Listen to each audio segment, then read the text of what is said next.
Oh,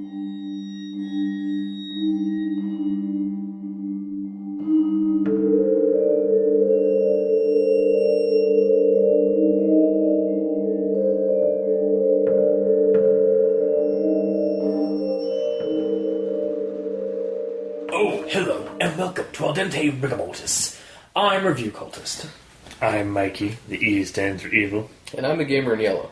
And we're here to discuss those internet stories, most creepy and most pasta, and be critically silly doing it. Tonight we have, for Ichor Fall, because I love gimmicks, Promises, which is a story from Ichor Falls. So, if you're not familiar with Ichor Falls, either through our show or like abroad, because we're not the center of the universe. What do you mean I'm not the center of the universe? I mean figuratively. Not literally. It is metaphorical.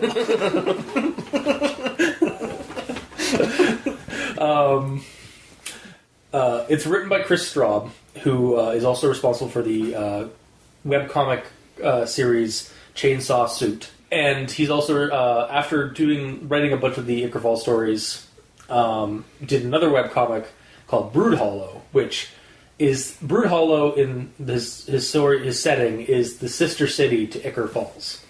So all the weird shit that happens in the Ichor Falls stories generally translate over to Broodhollow. But anyway, and yeah, Ichor Falls is basically a West Virginia town, the most haunted town in America. As one of the stories of the Visitor's Guide promotes.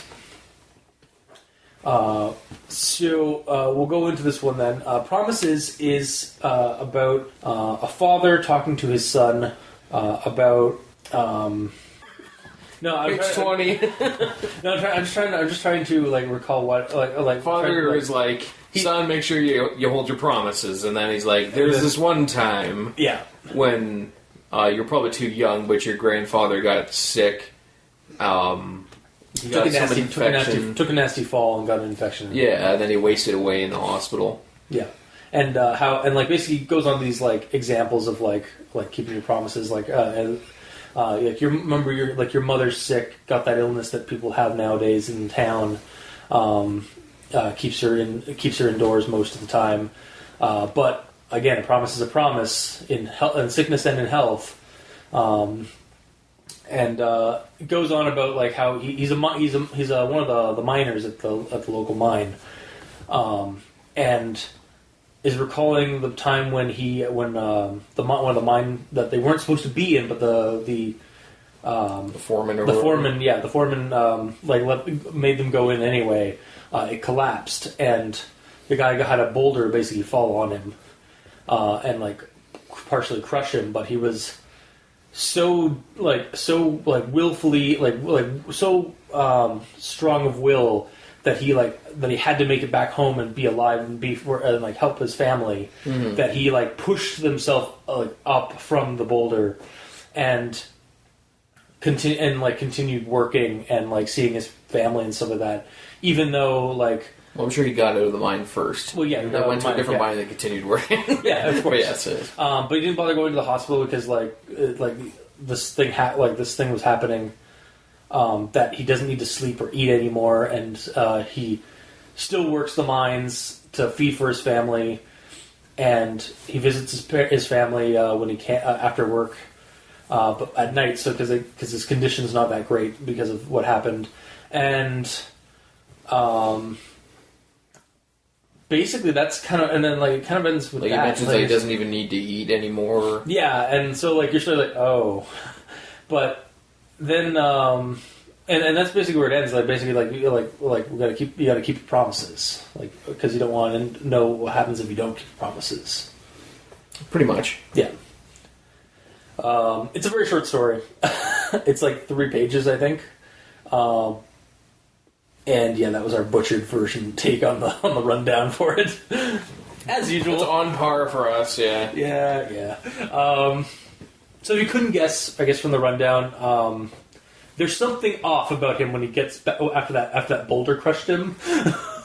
There's something weird going on about him that you kind of start to read through as the story goes.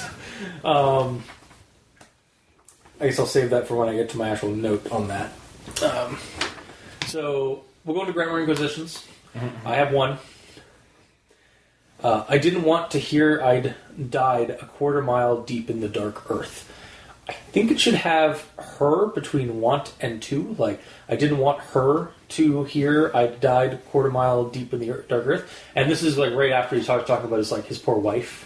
Yeah. Or like your poor mother, like, because like he doesn't want her to like worry about him and stuff. Mm-hmm.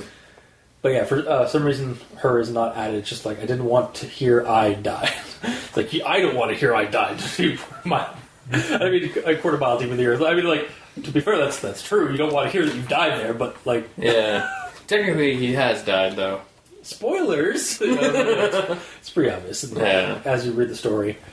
And that's my grammar positions.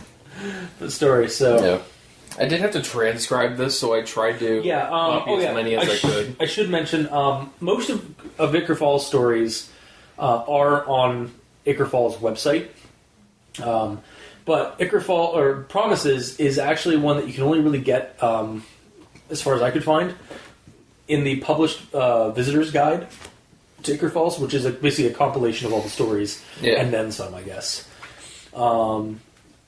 So this is just one collected from the book. You can check it out on Amazon. I think there's actually a republishing of it. The one I have is like one of the first editions, but I think there's a second edition out there. So there'll probably be a link to that. Yeah, I'll definitely leave a link in the description. Yeah, because more people need to know about Ichor Falls. So yeah, Mikey, these stands for evil. Alright, so my first grammar inquisition is when it's talking about the boulder, and then he's suddenly transported to when he's in his 20s, and he was knocked down the same sort of thing. Yeah. Yes.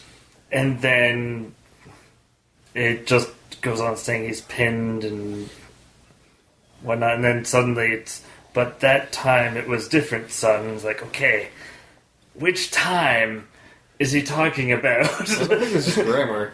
Yeah, that's more of a... This is one of my notes. Well, but it's a problem because you don't know what he's talking about, so it's grammar. Sure. I don't know, that seems more like plot continuity. Which is also grammar. No, that's actual thoughts. I mean, fine, go with it. Like, if that's your only grammar, is that your only grammar? No. Okay. Yeah, I do agree, though, like... It jumps a lot. It does jump a little bit there. It could have been, like, maybe, like, added, like, one little thing to, like, make it a little more clear. Like, it wasn't, like, this time with the boulder was different or something like that. Cause well, it did say that. It straight up said that. Does it? It says, like, essentially he gets hit in the back with a boulder...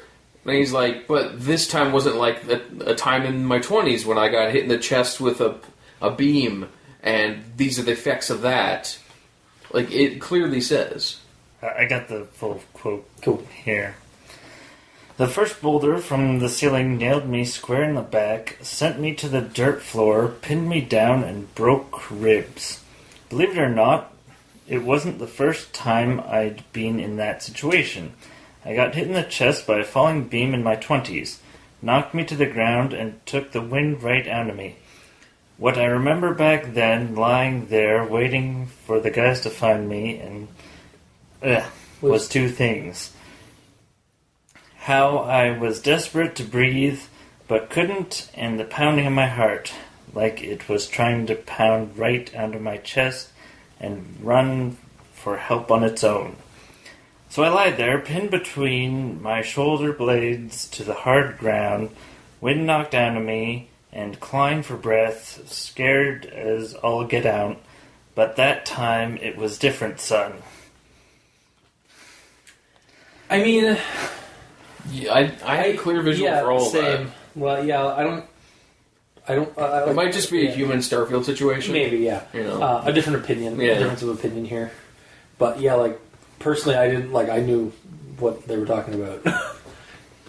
That being said, it is worded kind of weird. It jumps around a lot, but I'm guessing it should be but this time it was different, son. And then he goes on to say, my heart wasn't pounding. I felt it beat so soft and slow. Yeah. This time maybe, yeah. This rather than that, might actually like help fix that problem. But otherwise, I didn't really see a problem. But yeah, okay. Yeah, I think it's fine.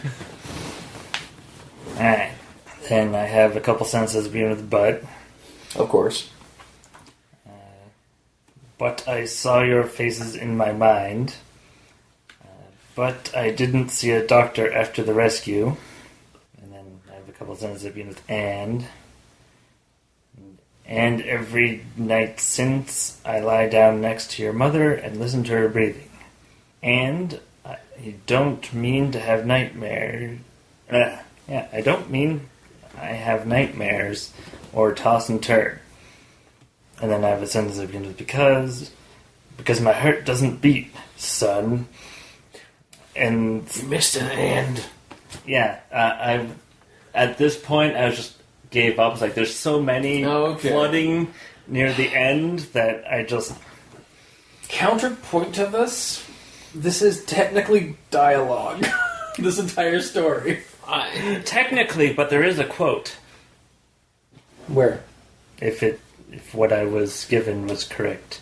Oh, yeah. Yeah. God taking me, my family, leaving them alone. I made it easy on... Oh, no, that's him. That's God talking to him, basically. Or, like, that's him thinking what God would say to him. Because it's angry at fate, at God, taking me from my family, leaving them all alone. And then in quotes, I made it easy on you. You're already buried. Your poor mother. So, like... Yeah, that... Again, like, the rest of the story, though, is being essentially narrated to us. Technically. Like, it's him talking to his son. It's him. Yeah. This is all being written down, like on a piece of paper. Yeah. And it's essentially, I got the feeling like this entire story is being written down and left, like, in his son's room. Honestly, I could take it either way. I could even, like, have this, like, be that, like, this is just a transcript of what this guy's saying, like, at his son's bedside, as because he's, like, always, like, visiting them in their at night when they're asleep. So, like, he's just talking to his son, like, even though he's asleep, because he doesn't want to scare him because of what he's become. Hence why you would write down a piece of paper. Yeah, but I could also see it that way too. Yeah. Like, but I could see it going either way. Like him just sitting there talking, and just not getting the context of like that he is sitting down. But yeah, the writing one works as well. Yeah. So that's it for my grammar acquisitions that I wrote down because there's too many buts and ands and things near the end that I just gave up. Fair. I only wrote down one. I saw a lot of buts and ands as I was writing this out, but I figured Mike would be all over that. I don't remember where this is, but it's near the start. You remember when your grandpa took a real bad fall? Maybe you were too young. I broke almost every bone in his body. Got a terrible infection. Wasted away from the inside. We lost him a month later. He died in a hospital bed with everyone gathered around him. That's just a lot of super tiny sentences in one block of text. Like, there's 6 to 7 of them if you want to count the semicolon one. It's almost like it was written down in bullet form, and then you just remove the bullets and just put periods in. That's kind of what it felt like. Yeah.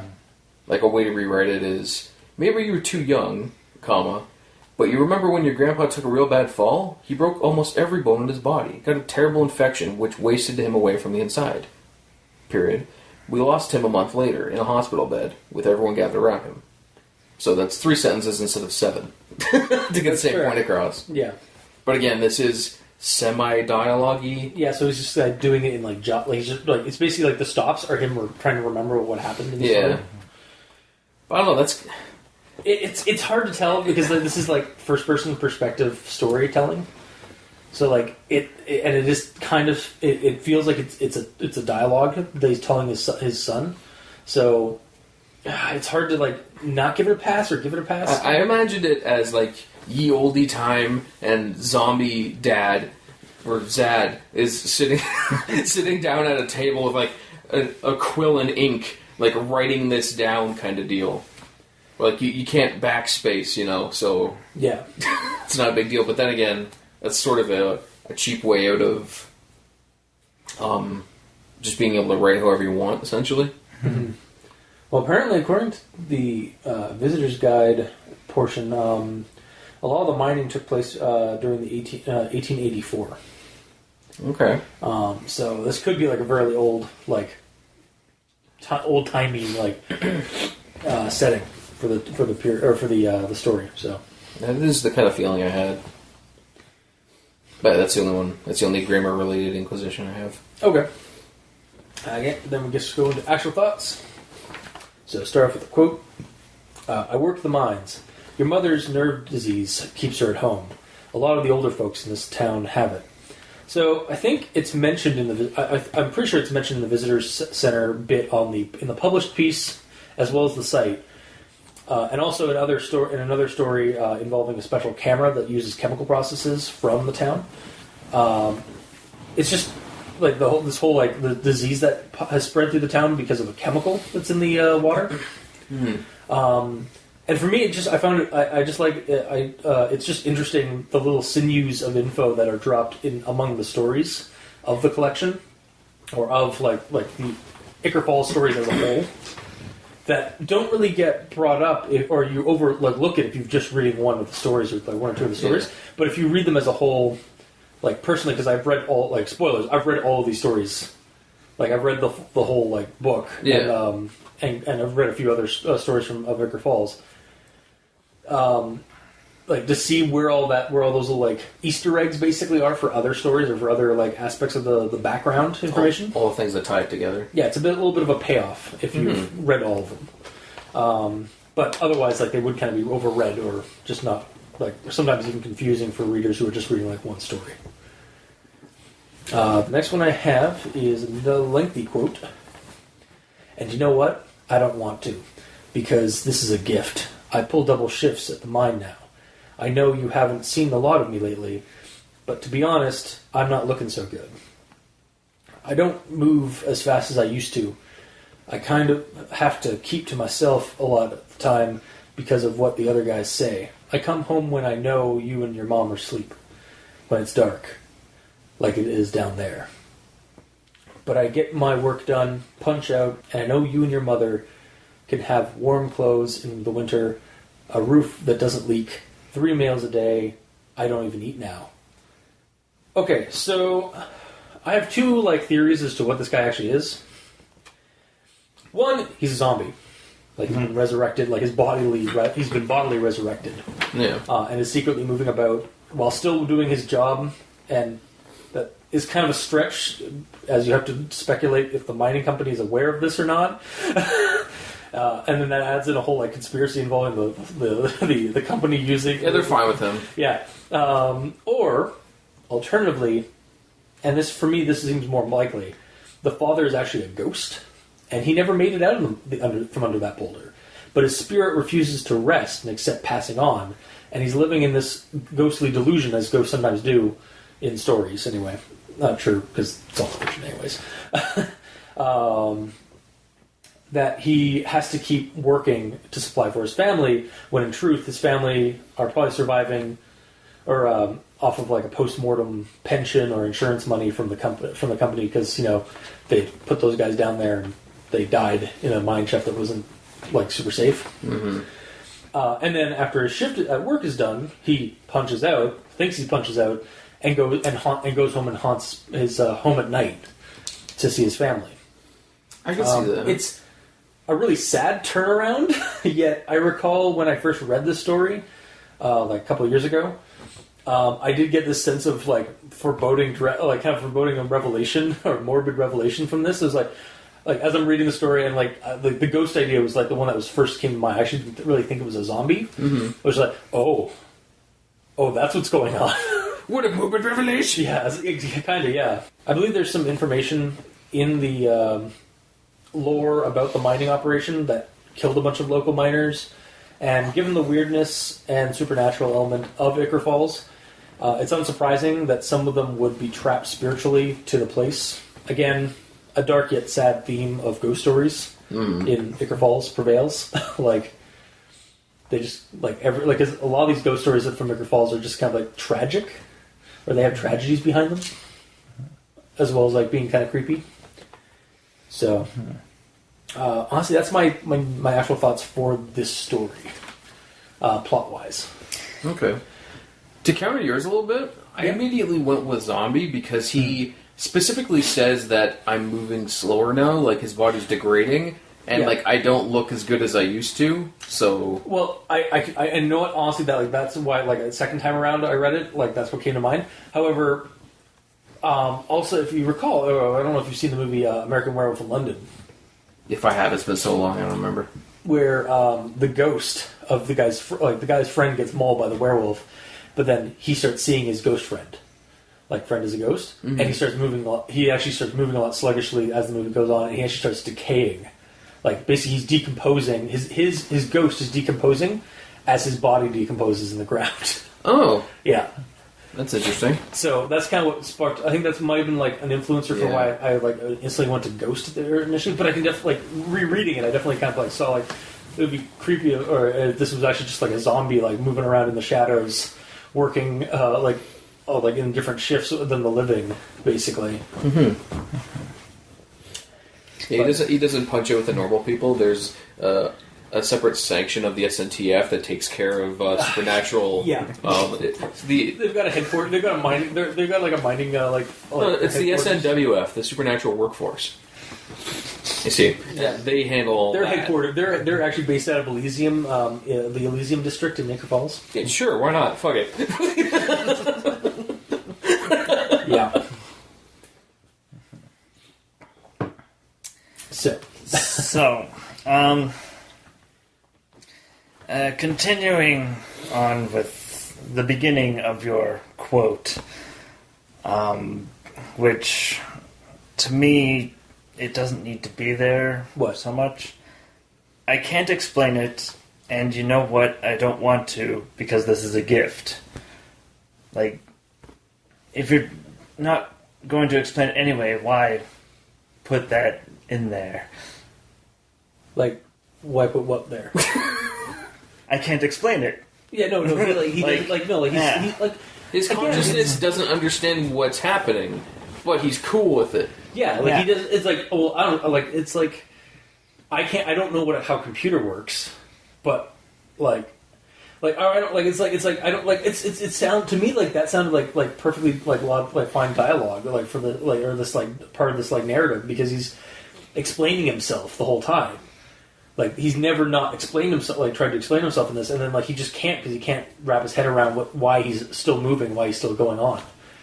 But he doesn't care, because it's letting him still stay with his family, or help provide for his family and keep his promises.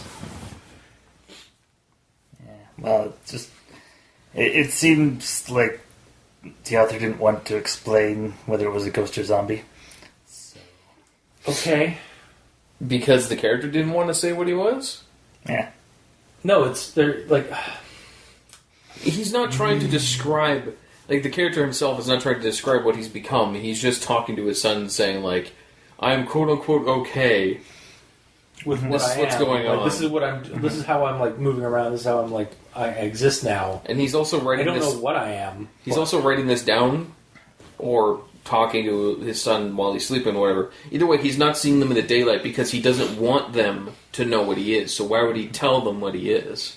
Yeah. Them being us. Yeah. It makes sense in the lore. I understand. I'm with you. Because most of the time I'm I want you to tell me what this creature looks like. But in this, he's not wanting that to happen. Yeah. Anyway, onwards to my next one. The quote. The one solitary... Where basically, says, what God must be, telling him? No, it's just, I made it easy on you. You're already buried. I guess it could be, It doesn't say who's saying it. It really doesn't. It says basically it could be the world, it could be his own inner monologue. It's I've made it easy on you. You're already buried. I feel like it mentions right before that, like I was pissed off at fate, at God, at the world for making me like giving me this, or like making me end up this way or whatever, like however it is, and then basically, and then he goes into this quote, like this dialogue, this quick little like blurb of like dialogue of like you said, like you don't have you're already halfway there, you're already buried, like. Okay, but without us knowing who's saying that, I don't know who to tie those words to. So at this point, it might as well not be there. Yeah. Because my thoughts went to the son already being dead, and him, well, he's talking to his son, but he's at like a gravestone? Yeah. Huh. Okay. I didn't see that. I just assumed it was him. It was just like him, like wondering, like the world, like what the world would say to him. Then mention it. No. I'm saying then mention it. If that's the case. But he does. It says like he's pissed off at the world, at fate, at God, and then it's like I've already buried. Like you're already half buried, like, or you're already buried. So like you're halfway there. I was like, yeah, but all it needs to solidify that is putting in. It's like God is telling me. Bam.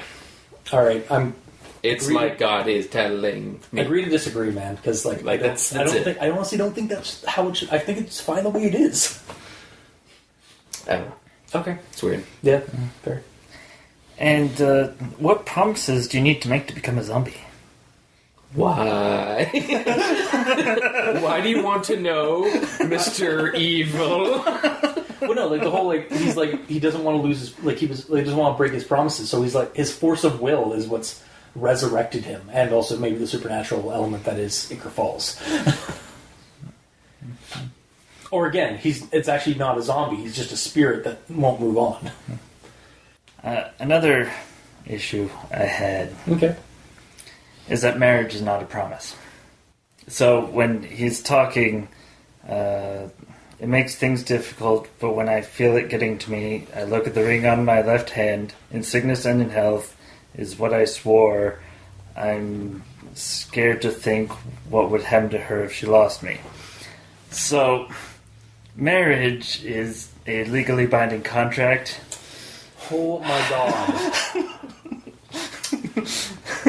It's not really a promise. It is, though. Yes, it is. It is a promise to both parties involved.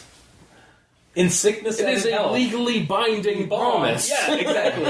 It is, it is a legally binding promise, but it is also a promise to them in their relationship that I will not break this relationship. Yeah. And in death do us part. Which means, but if he is dead, then is he moving around and interacting with the world? He doesn't realize he's either he doesn't realize he's dead, or he's a zombie, and so he's not dead yet. Not quite dead yet. He still has enough consciousness to write this down. He's technically undead. So from one pedantic argument to another, you're wrong. You're wrong, and I hate you. I don't know. Yeah. Alright. Moving on. Is that all of it? Yeah. Wow, okay. Well then. Well, because I didn't chime in earlier when I should have, in regards to the weird quote, the first thing, as soon as I read the weird quote, I made it easy on you, all that, who the hell said that? What is that his dad saying that? Was it his rival who finally got him? And it was running out of the mines aha! I got you! Surprise, cockbag! Indeed. Your wife is mine! That could be the case for all we know. But because it's not mentioned, we don't know. Alright. Okay, now, going back to the start. But I'm not conceding to that, but alright, fine. It's funny. I like him having a rival. I mean, it would actually, maybe the foreman, yeah, you guys aren't supposed to be in there, but yeah, you gotta go in there. And then, hoping that they'd get killed. He just hated that this dude was, outshining him and was about to take his job. Yeah. He's got to deal with him. Aha! He has a twirly mustache, of course. Clearly, yes. Alright, so, back to the start. When he's talking about his grandpa, I hardly saw him until I turned 18, when I started working the same shift he did. Is that because he worked the same job he did as well? Yeah. Yep. Oh, okay. I was unaware. Or whether that, like, he had to drive him into a separate job. My guess is that everybody worked that mine at that time. All the boys worked that mine. Yeah, it seems like it. You remember when your grandpa took a real bad fall? Maybe you were too young, broke almost every bone in his body, etc., etc. So, I was gonna say you literally just talked about that previously, but yeah. Yes, as a grammar acquisition. Yeah, but not as an actual thought. So, I sure hope that I just wrote that down because I sure hope that there's a reason you're bringing this up to your son and just describing it so much. Like, he's reminding him so much of, like, horrible shit that's happened in the past, and he just keeps doing it. It kind of pays off, because he did something horrible did happen. Well, yeah, but, like, this entire story is essentially just, hey, son, remember this horrible thing that happened? Remember when this bad thing happened to me, and that bad thing happened to me? This new bad thing happened to me. It's almost like he's a ghost or or a spirit with unfinished business. Yeah. And so he's constantly bringing up the tragedy of things. Indeed. But he's a zombie. He's not quite. he could be anything. He could be either or. Really, it actually kind of is up. It could go up to me, like up in the air, whether or not it could be a zombie and he's just like breaking and entering always into his house, or knows where the key is left, or he's a ghost and just passes through everything. What do you actually think he is, Mikey? I went with zombie. Yeah. When I read this initially. Okay. Fair enough. Mainly because people see him, so... Yeah, so I think I know what you're doing for a title card now. Me and Mike are going to be wearing T-shirts that Team are Zombie? like Team Zombie. Yeah. Pretty much. Okay. Moving on. So, and he just like just want to strangle the Starfield. Yeah. Go ahead and try. You'll be killing thousands of civilizations by doing that. Worth it. So, I was reading through this. By the time I got to... This brings us to that time 8 years ago, son. There's been 5 time switches at that point. This is my main problem with this story. It's constantly switching time. Okay. Like, forward, back more, then forward more, then back. Okay. It's like an Old Spice commercial. It's just all over the place. Mm-hmm. I guess. I don't know. Like, I don't mind that, like, kind of... Like, that narrative, like, throwback thing. Like... Not as much as you hate it. I don't mind it when it's a longer story, but when it's like there's one paragraph where there's 2 time jumps, like there's not enough words to warrant all this. And at this point, I started a time jump counter, so it jumps time 7 times. Okay. Mm-hmm. It's a little much for how short the story is. How much does it jump each time? Huh? How much does it jump each time, or do you have that? Yeah, it starts off with current time, obviously. Then Grandpa, his fall and hurting himself. Yeah. Then fast forward a bit to him dying and wasting away in the hospital. Mm-hmm. And then back to current time, describing the family's well-being. Then 8 years ago when he gets the boulder to the back. And then the father in his 20s getting hit with the boulder in the chest. And then back to the boulder in the back, actually. And then back to the current time. So there's actually 8. Like, again, like...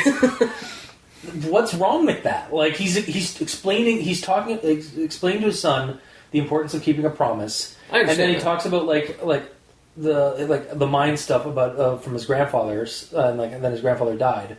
Then he's explaining 8 years, like talking back, like starts like remembering about his family right there. Then he goes back to the whole point of like the whole story is like where he was dead the whole time because or like undead or whatever the whole time, or where that point originated.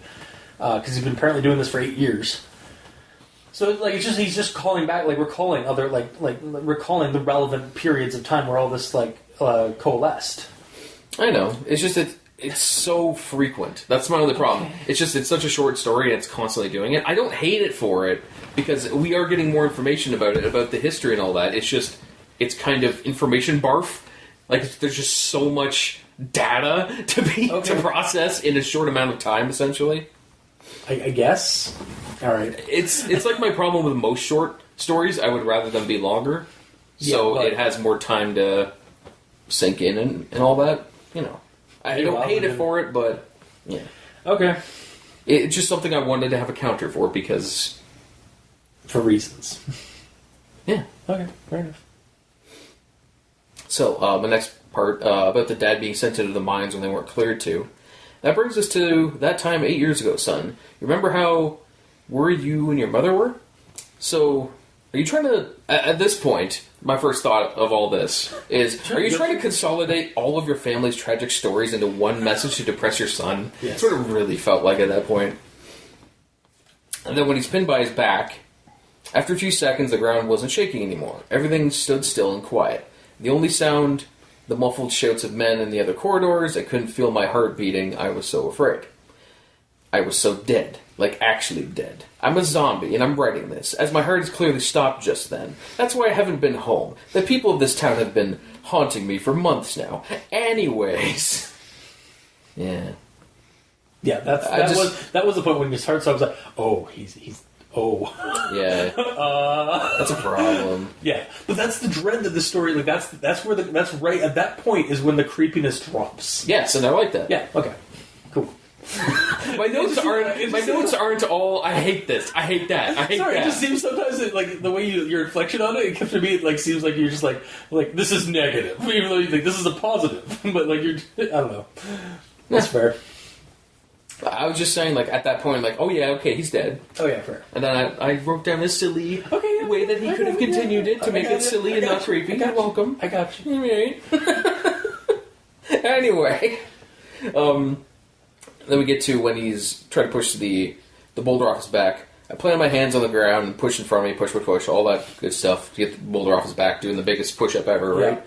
Why not try to push from one side to roll the rock off of you, instead of trying to be a badass? It's essentially, do an entire push-up, or just put all of your pressure on one side and roll it off you. I mean, his son's not there to witness his badassery. Yeah, also... If this is your survival here. Yeah, I don't know. Yeah, that one... For all that training, they may not have gotten... He may not have gotten to that part of the training of for, like, what happens when you're in a mine and a boulder falls on your back. I guess we're so Or maybe it's such a small corridor that there is no room to, like, push it to the side, either side. If that's the case, then there's no way to survive. Yeah, well, he didn't survive. But he got out. He got out either through ghost form or somehow the zombie, like, just pushed it off. I envisioned more of a push out as opposed to a push up. It specifically says push up. Lifted my body off the ground with the hardest damn push up of my life. In the words. Yeah, but that he's using the muscles of a push up. He's pinned to the ground. Yeah, It's on his back, pinned to the ground. Ribs broken. So he's pushing his body up to get it off his back. Right? When I envisioned it, it was more of a push out. What do you mean push out? What do you mean? Well, because... You have to explain this. Alright, Yeah, so I'm flat, boulder crushing, he's in between, and it's like push out from the situation type Oh, thing. like spirit-wise. Like spirit-wise? Like he pushes himself out of his body? Okay, you're gonna have to... Alright. This is the dude. This is the boulder. What happened? Okay. This is great for the audio. It's fine. I need to know. So he pushes himself out, like... Oh, shimmies forward Yeah. rather than pushing up. Oh, so he's going like, I'm gonna roll this over my head or over my ass and break my legs. Better than, like, dying to there. I feel like that would have said, like, I crawled away from the boulder or something. I don't know. Specifically it says push up, so I imagined the push up. Yeah. You can't fault me for that. Yeah, I can't. Yeah. Okay. But I'm just saying how I envisioned it. That's fair. You're welcome to your opinion. Yeah. So, after being rescued and getting home, not seeing a doctor, every night since, I lie down next to your mother and listen to her breathing. I just lie there like that until morning. I haven't slept since that day. I don't let myself. And then at that point, I just wrote down a note. Of course, you don't sleep at that point because you're a zombie and zombies don't need sleep. And then, because my heart doesn't beat, son, I never found a pulse, blah, blah, blah. And then I'm like, I called it. Some of these aren't actually... these are just kind of comments I had when I was reading it. Probably should have gone over these. It's fine. You know what? I don't want to, because this is a gift, that part. So, at this point, I'm like, so, is that why Grandpa was never around, too? Did he become a zombie? Oh, maybe. Because it said at the start, he never saw his dad until later, because he always worked, like, double shifts. Yeah. And now he's always working double shifts, and he's a zombie. And then I'm reading this as if I am the son, so I'm like, am I going to become a zombie? Is that a family thing? Is this just a thing? Yeah. Yeah. Damn. Mm-hmm. And then he says, I get my work done, punch out, blah, blah, blah. I don't eat anymore, except for brains, apparently. He never actually says that. I know. That is a racist zombie thing. Yeah, I'm sorry, I apologize. It's zombie racism. It is. Zacism. That's, yeah. Cool. Undeadism. Mm-hmm. Lifeism? Yeah, that's lifeism. Yeah. I apologize. Yeah, they have a certain type. They have a they're unlifers. Thank you. They're not. Oh, I see. You know, Okay. So. Anyway, continue. That's the PC way. Yes. Okay. Understandable. Then it gets to, sometimes I feel tired, isn't the word. I feel slow, like something's pulling at me. And at that point I was thinking, is it Grandpa pulling at you to tell you to stop what you're doing? Because he said he was pleading to his grandfather or whatever. I don't remember. Yeah. Were you saying like he's angry at the world, and at that point I felt like Dad was there with me essentially. So I'm thinking that in his zombie life, his grandfather just like the dad's a zombie and the grandfather is a ghost, and the ghost grandfather's like just lay down. Stop. For me, that sequence was that like the afterlife, like basically like heaven, hell, or whatever like afterlife there is beyond, was calling him back to the grave, like as a ghost. Was what I was thinking. Was that he's getting those, like, basically his unfinished business is slowly depleting, like, because he's been doing his due diligence as a spirit for his unfinished business, and like the grave is slowly like getting latches onto him to pull him back into like rest, basically. From the sounds of it, he's not going to be able to rest until his son is self-sustaining and his wife has remarried or passed on. Yeah, I was going to say, or they both pass on. Or that, of course. Yeah. That's always an option. And then my last part is, it makes me angry. The same kind of anger I got in the mine. An anger that makes me fight. I think about you and your mother and what my father said. I don't get as angry anymore. Because I've killed the entire workforce. There's no one left to be angry at. I do all the work now. Again, that was an add-on. No, it's in there, I swear. Yeah. That part is kind of weird, though, because I don't know why it references him fighting. Like, no, it's not, like, physically, like, punching and stuff like that. It's him, like, fighting the urges to, like, rest. Like, he gets angry and wants to, like, fight that, like, those pulls to, like... Oh, he's fighting the anger. Yeah. No. Well, no. He's getting angry, like, pumping himself up and, like, getting himself passionate, like, or motivated again to fight off that, like, lethargy that he keeps getting. He's like Hulk zombie. He needs the anger to keep him in zombie form. Oh, or ghost form. Regardless. Okay, sure. Mm-hmm. Fuck it. And that's the end of my quotes. Notes. Okay. Quotes, notes. So, I guess this one's going to be like, yeah. So, okay. So, final thoughts.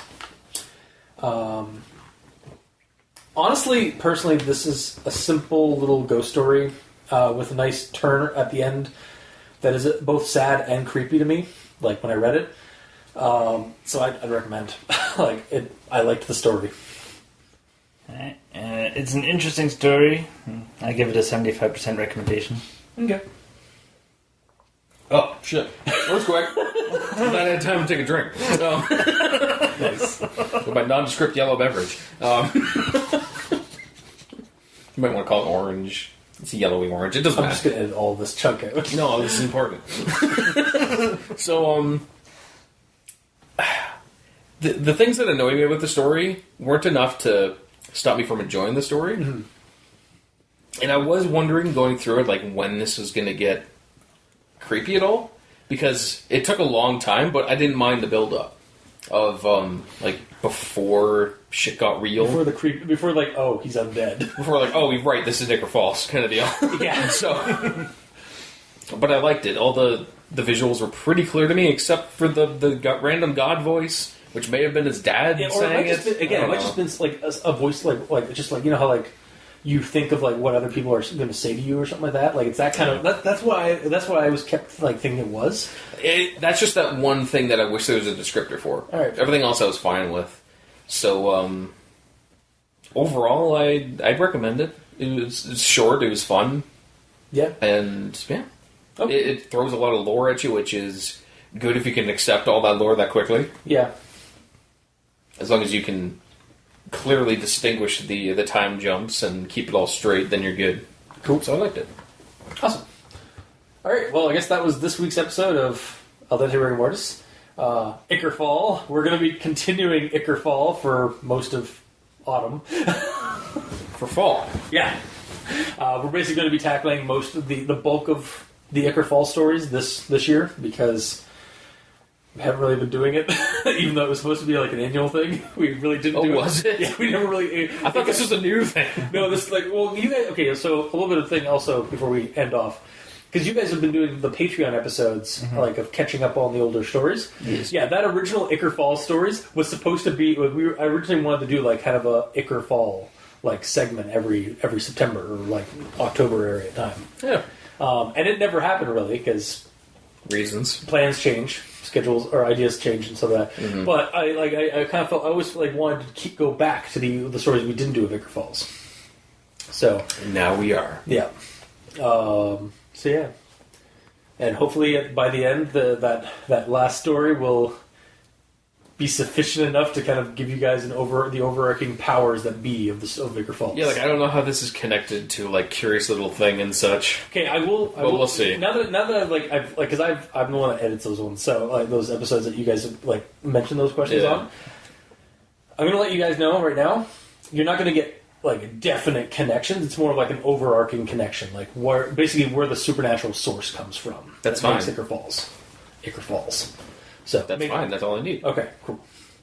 And there are like some things that are mentioned in that last story that like are like, oh, that's where that's from, or that's what that is. Like I don't need like Lemon Blossom Girl to be the wife in this story or something. Yeah, exactly. You know, or like Curious Little Thing, like what's her name? Maddie. Yeah, Maddie is is actually like they're like the child or like of. The son in this one. Yeah. Yeah, no. It doesn't need to be connected. It's not going to be anything like that. Yeah, these are like disconnected stories that all just take place in the setting of Ichor Falls. Yeah. And then the last story will tell you kind of like the source of why Ichor Falls is so weird and supernatural. So look forward to that. Yeah. Probably... The end of fall? The end of November probably is closer. Yeah, because that's where I have it scheduled on our calendar, so... Mm-hmm. Yeah, that was this week's episode. So if you like what you heard, or if you didn't, leave us a comment in the comment section below where this gets posted, whether it be on QB6, Facebook, YouTube, or Tumblr. You can also check us out on iTunes and leave a rating and review. Every little bit helps. Also, other streaming sites if they have ratings and reviews. Did you say other streaming sites? I said streaming sites. Okay. Although streaming sites would be more adequate to the whole horror theme. Indeed. But, that's what we're referring to them as now. Sure. Cool. No, but okay. We're also on Twitter. Mikey is at the E Stands for Evil. I'm at Review Cultist. And Gamer Should I use my Twitter? I don't know, do you want to go down that rabbit hole? Probably not. I'm on Xbox. The Gamer in Yellow is on Xbox Live at Gamer in Yellow. And you can also send us emails at aldenterigormortis@gmail.com. That's aldenterigormortis@gmail.com. Where you can also leave us suggestions for other creepypastas you'd like us to discuss on the show. We also have title cards for each episode on crazonstudios.tumblr.com or on our YouTube channel with the video portions of each episode. Just look up Al Dente Rigor Mortis on YouTube. And if you'd like to help support the show, you can go to Patreon and look up Al Dente Rigor Mortis and select the backer tier you'd like to support us at. We have primarily $2 and $5 tier. But any little bit helps. And we offer extra content, early access episodes, special episodes, which include... Al Dente Reloaded at the $5 tier, where Mikey and I go back to the old pastas that the cultists and the Doctor did in the past and read them and see what we thought about them. And then Al Dente Revelations at the $2 tier, where Mikey and I continue our thoughts from Reloaded. and actually listen to the old episodes that the cultist and the doctor did, and Oh, I'm sorry. yeah, it's pretty bad. Possibly, though, occasionally have a mind-breaking revelation while we do so. And the last time I looked up those episodes, like the original episodes, it was like Candle Cove, and I was like, what the hell were we thinking? This is a show we're doing, and it's Candle Cove? Yeah, it was very unscripted. What's my name? I mean, the main show is the show now is practically scripted compared to what we It had might as then. well be, yeah. Like, we have notes now. We did not have notes before. We It was none at all? It was literally all off the top of our heads. Oh, Like, okay. It was just literally a conversation between me and Leviathan. Yeah. And then I think actually it was like a couple of months later, I was talking to Matt from Drunk and the Ugly, and he was like, "So what are your notes like?" He's like, "Ha, notes. I guess you should probably do those." Yeah. But yeah, no, you guys like they're occasionally funny. Thanks for helping with the plug here. I say that as the person who's at the butt of those jokes half the time. I mean, yeah. I understand it's all in good fun. So, That's where fabricating shotguns came from. God, yeah, and the penguin Yeah. and the art critique. Sometimes those pieces need to be critiqued, though, because I don't know what the fuck I was thinking. Sometimes, again, a quick side. Sometimes the title cards, like, there's ones I'm really proud of, and there's ones that I clearly just had a deadline Yeah. to meet, ready to For get sure. done. Understandable. Yeah, or I just did editing. What's that? Or like editing artwork. What's that? Because the putting Fulcrum and Oh, yeah. and Lemon Blossom Girl in the one that isn't the same one. Yeah, that was Yeah, that was a whoopsie. whoopsie. Anyway, but yeah, you can hear their hilarity and critiquing. Or lack of hilarity, apparently. Again, I say lack of I know. It's more just like this was hard. But as a creator, like Yeah. as the person like who did the episode, yeah. And we're really not ripping on the art specifically just to make fun of you or anything. It's literally to help you. Like we're I know, yeah. we're trying to broaden your horizons, just like all of our episodes try to broaden the horizons of all the writers. It is also. It seems the one thing I've noticed is that it does seem to be like an out of context situation too, because some of the title cards have been done where the ideas that came out of them weren't actually from the episode we did from the story. They were something me and Leviathan talked about after the recording was off. Yes. Like as I was leaving his place from recording, he's like, "Oh yeah, you should do this as the title card for this episode." I was like, "Yeah, I should. That'd be hilarious." I think a couple of times we've retroactively changed notes because of things said during it. Because we do, we look at the image first, Yeah. see any Well, it is the first quote-unquote thing people problems. see, so. Yeah, exactly. And then listen to the episode, and if there's any things that change our thoughts, we change them. Yeah. Mm-hmm. So this has been a very lengthy diatribe of our Hi, guys. of our advertisement of our Patreon. No, seriously, it's fun to listen. If you guys want to listen to our listen to some funny episodes, please support our show. And for those of you that are already helping support the show, like our patrons, thank you immensely. You're helping keep those hosting bills at bay, and we very much appreciate that. And to all our listeners and the authors of the stories, if they're listening, thank you immensely, because seriously, without your stories or without your listenership, we really wouldn't have a show. So, thank you. So, until next time, I've been your host, Review Cultist. I'm Mikey. The E stands for evil. And I'm the gamer in yellow. And this has been Al Dente Rigor Mortis. Ichor Fall! Sleep well.